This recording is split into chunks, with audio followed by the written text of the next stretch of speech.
Hello, कैसे हैं आप सब। हो सकता है आप मेरी वीडियो ना सुनते हों।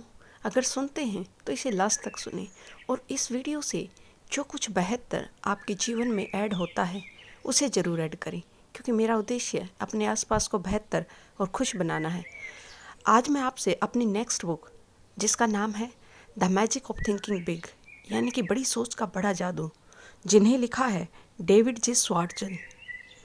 डेविड जे स्वार्ट्ज़ अपनी बुक के फ्रंट पेज पे ही देते हैं कि सफलता का वास्तविक रहस्य है कि कैसे आप ज़्यादा कमाएं, निडर होकर नेतृत्व करें और एक खुशियों भरा जीवन जिएं। आज मैं आपसे इस बुक की प्रीफेस यानी कि प्रस्तावना के बारे में ही बात करूंगी। यहाँ राइटर अपनी बुक के बारे में एक बहुत ही सुंदर कहानी से शुरुआत करते हैं। ये कहते हैं कि एक सेल्स कंपनी में वहाँ के वाइस प्रेसिडेंट अपने सेल्समैन की मीटिंग ले रहे थे और उन्होंने बताया कि हैरी नामक एक सेल्समैन अपने अन्य साथियों की एवरेज में 5 गुना अधिक कमा रहे थे। और इसका कारण क्या है?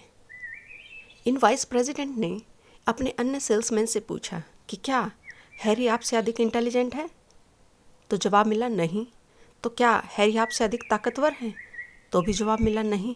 तो फिर क्या हैरी के आसपास क्षेत्र में जहाँ वो कार्य करता है उस चीज़ को खरीदने वाले अधिक व्यक्ति हैं? तो भी जवाब मिला नहीं। तो फिर ऐसा क्या था हैरी में जो औरों से अधिक कमा रहा था? यहाँ पर वाइस प्रेसिडेंट कहते हैं कि यह फ़र्क है सिर्फ हैरी की सोच का, जो आपकी सोच से 5 गुना ज़्यादा बड़ी है।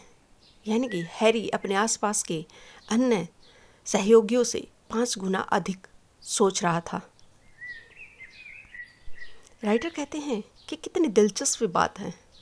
अगर सोचने भर से ही कोई इतना बड़ा बन जाता तो हर कोई बड़ा बन सकता है।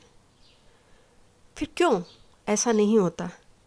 तो राइटर बताते हैं कि जब कभी भी आप अपने जीवन में बड़ा बनने की सोचते हैं तो उस समय आपके आसपास के लोग, आपके सराउंडिंग के, आपके परिवार के सब आपको पुल करने की कोशिश करते हैं।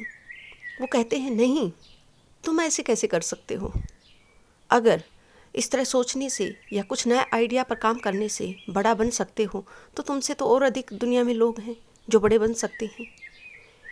इसका मैं एग्जाम्पल अपने आप से ही देना चाहूँगी। मेरे दिमाग में एक आइडिया हिंट किया और मैंने सोचा कि क्यों नहीं एक किसी काम के विषय में कि मैं ये काम करूं। और सच में सबसे पहला जवाब मेरे परिवार से ही आया कि नहीं, तुम्हें क्या सबसे अधिक आइडिया आते हैं? ये सोचने वाले तो और बहुत हैं सोसाइटी में लोग, और तुमसे अमीर हैं जो इस चीज़ में निवेश कर सकते हैं, तो तुम क्या अलग कर सकती हो? इसी तरह राइटर कहते हैं अगर बाई चांस आप इस चीज़ से भी निकल जाएं तो फिर एक और नज़रिया लोगों को आता है। वो कहते हैं नहीं, ऊंचाई पर सब चले जाते हैं लेकिन नीचे के स्तर पर कितने लोग रह पाते हैं? क्योंकि जब आप ऊंचाई पर जाते हो तो उस समय आपको अपनी आत्मा, अंतरात्मा यानी अपने रिश्तों से, अपने सामाजिक संबंधों से, अपनी इच्छाओं से और अन्य कई ज़रूरतों से समझौता करना पड़ता है, जो कि कई बार एथिकली गलत होता है। और न जाने किस किस तरह की बातें हमसे की जाती हैं जब हम अपने जीवन में बड़ा सोचते हैं या आगे बढ़ने की कोशिश करते हैं। फॉर एग्ज़ाम्पल, आप अपनी सोसाइटी से एक और एग्ज़ाम्पल ले सकते हैं। जैसे ग्रुप ए की जॉब हैं, जैसे यूपीएससी फिल करता है या अदर स्टेट पीसीएस फिल करते हैं, तो उनमें कुछ लाख बच्चे ही अप्लाई करते हैं, जबकि फाइनली एग्ज़ाम में जो compete करते हैं वो 5-7 हज़ार बच्चे ही होते हैं। वहीं अगर आप ग्रुप सी और डी की वैकेंसी देखेंगे तो वहाँ करोड़ों बच्चे इस चीज़ के लिए फ़ाइट करते हैं। तो ओवरऑल कहने की बात यह है कि जो व्यक्ति अपनी पोजीशन में ऊपर पहुंच चुका है उसे पता है कि उच्च स्तर पर फाइट सबसे कम है और निचले स्तर पर सबसे अधिक कंपटीशन है। इसलिए अधिकतर टाइम हमारा माहौल, हमारा आसपास की सराउंडिंग ही हमें नीचे की तरफ यानी कि सेकंड क्लास जीवन जीने की तरफ धकेलती हैं। जब किसी मिडिल क्लास फैमिली में कोई बच्चा अपनी मिडिल क्लास सोच से ऊपर उठने की सोचता है तो उसके परिवार वाले ही सबसे पहले कहते हैं, नहीं हमारे लिए पैसा इतना महत्व नहीं रखता, नहीं हमारे मूल्य हमारे लिए अधिक महत्व रखते हैं। आई डोंट नो कौन से मूल्य उनके लिए महत्व रखते हैं, और यही एक सोच है जो उन्हें ऊपर नहीं बढ़ने देती। और हमारी सोसाइटी में, हमारी में ही क्या, आप किसी भी सभ्यता में देख लीजिए, जो व्यक्ति फाइनेंशियली रूप से यानी कि वित्तीय रूप से समृद्ध है उसकी हर कोई इज्जत करता है। इसलिए अपने जीवन में आप किसी भी फील्ड में कुछ भी कीजिए, लेकिन कोशिश करें आप उसमें ऊंचाई तक पहुंचने की। और इसके लिए राइटर हमें कुछ महान व्यक्तियों के उदाहरण देते हैं जिन्होंने अपने जीवन में अच्छे काम किए हैं, उनके कुछ कोट्स हमें देते हैं।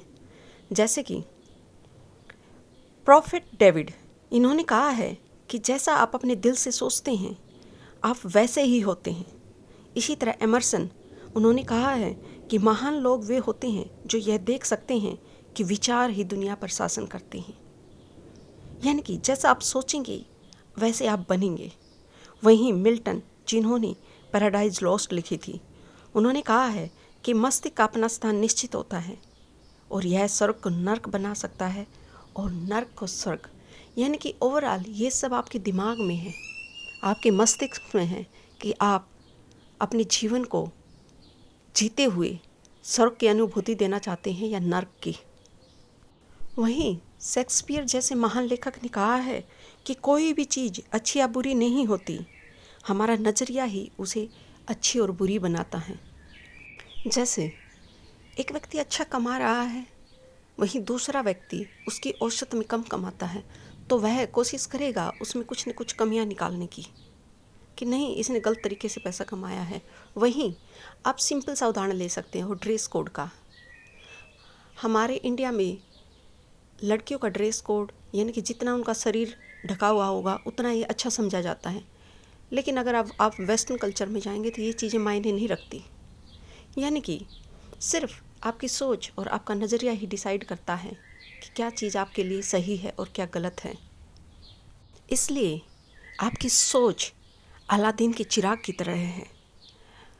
आप इसे अगर चाहें तो अच्छे के लिए इस्तेमाल कर सकते हैं और आप चाहें तो इसे बुरे के लिए भी इस्तेमाल कर सकते हैं। इसीलिए महान दार्शनिक डिज़राइल ने कहा था कि ज़िंदगी इतनी छोटी है कि इसे घटिया नहीं होना चाहिए। यानी कि हम सबको एक जीवन मिला है, मुझे नहीं पता भविष्य में आगे इस जीवन के बाद भी जीवन होंगे या इसके पहले जीवन थे, क्योंकि हम उतने लेवल तक विस्तारित ही नहीं हो सके हैं कि सही से बता सके। इसलिए एक चीज़ तो हमारे सामने प्रत्यक्षतः है, ये जीवन, तो क्यों नहीं इसी जीवन को ब्यूटीफुली जिया जाए। राइटर की ये बातें आपको पसंद आई होंगी और अंत में मैं आप सबसे यही कहना चाहूँगी कि यह ब्रह्मांड आप सबके जीवन में प्रेम, खुशी, शांति और सकारात्मकता दे। और इसी के साथ आप सबसे रिक्वेस्ट है कि अगर आपको मेरा काम पसंद आ रहा है तो प्लीज़ इसे सब्सक्राइब और शेयर करना ना भूलें, और आपका एक अच्छा सा कमेंट मुझे कुछ और बेहतर करने के लिए प्रेरित करेगा। And thanks for listening to me.